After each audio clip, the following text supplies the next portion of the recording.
Glória a Deus, louvado seja o nome do nosso Senhor Jesus Cristo. Já quero cumprimentar os irmãos com a paz de Cristo, com a honra e glória do Senhor.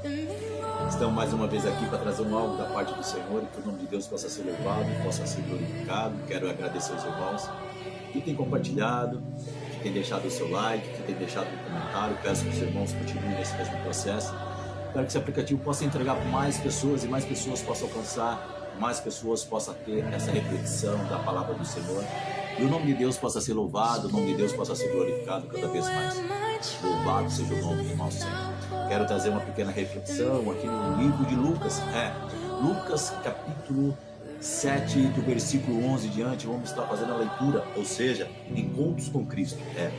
Todo aquele que tem um encontro com Cristo, algo sobrenatural acontece. Todo aquele que tem um encontro com Cristo, há uma transformação. Todo aquele que há um encontro com Cristo, tem uma revelação da parte de Deus. Louvado seja o nome de nosso Senhor. Vamos estar lendo aqui Lucas capítulo 7, versículo 11. Logo depois, Jesus foi a uma cidade chamada Naim, e com ele ia muito dos seus discípulos e uma grande multidão. Quando chegou perto da porta da cidade, eis que saiu o enterro do filho, único de uma viúva, e com ela ia uma grande multidão da cidade.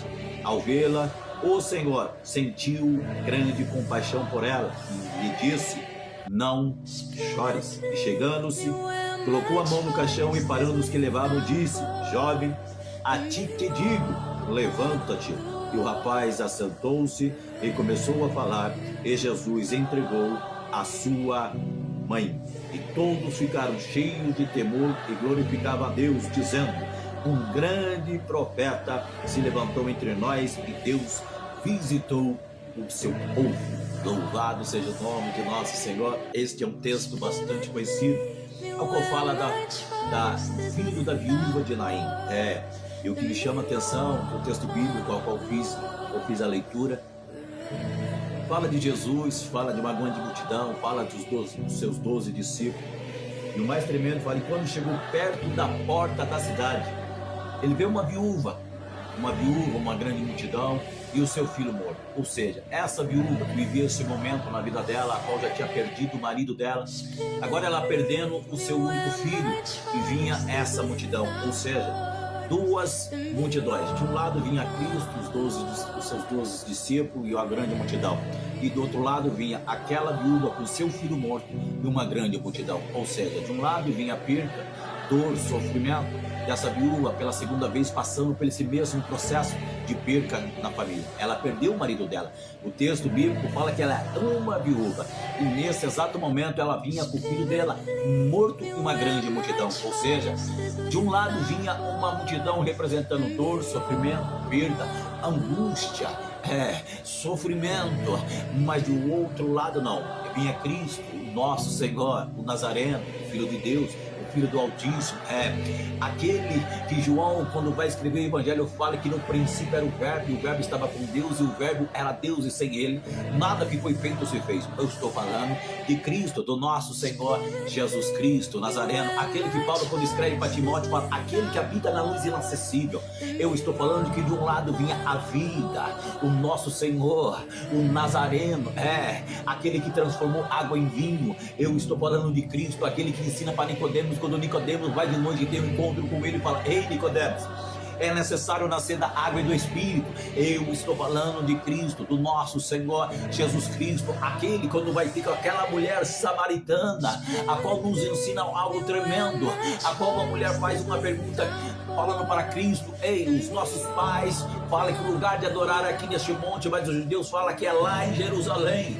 Mas Cristo ensina algo tremendo, a qual fala da seguinte maneira: ei, o Pai procura aqueles que adoram a Deus em espírito e em verdade, porque Deus é espírito. O que eu quero dizer nesse exato momento é Cristo de um lado, do outro lado vinha aquela multidão, aquela mulher com aquele teu filho, dor, sofrimento, perca, angústia, mas do outro lado não, vinha o Filho de Deus, o Filho do Altíssimo, aquele que o João escreve que Deus, ele amou o mundo de tal maneira que ele deu o seu Filho, o seu único Filho, para todo aquele que nele crê, não pereça, mas tenha a vida eterna. Eu estou falando de Cristo, o nosso Senhor, o bom pastor, aquele que é a porta, aquele que é acesso, aquele que é a fonte inesgotável, aquele que é a fonte da vida. Eu estou falando de Cristo, do nosso Senhor, aquele, quando entrou na sinagoga, ele pegou um livro de Isaías, a qual estava escrito: o Espírito do Senhor está sobre mim para pregar as boas novas, libertar os presos, os cativos em prisões e anunciar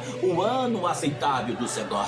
É este que vinha de um lado com seus 12 discípulos, com aquela multidão, ou seja, a vida, o Filho de Deus, o Filho do Altíssimo, o Nazareno, aquele que Natanael falou: pode vir alguma coisa boa lá de Nazaré. É este Cristo que eu estou falando, é aquele, amado, que pagou um preço por mim, por você, lá no Calvário, lá no Gólgota, onde foi crucificado. Mas a Bíblia nos ensina que no terceiro dia ele ressuscitou. É o nosso Senhor, aquele que apareceu a muitos, mais de 500 pessoas, aquele que ficou um período de 40 dias após a ressurreição, ainda falando do reino de Deus. É Cristo, é o nosso Senhor, o Nazareno, o Filho de Deus, o Filho do Altíssimo, aquele que vai de encontro com aquela mulher lá na cidade de Naim.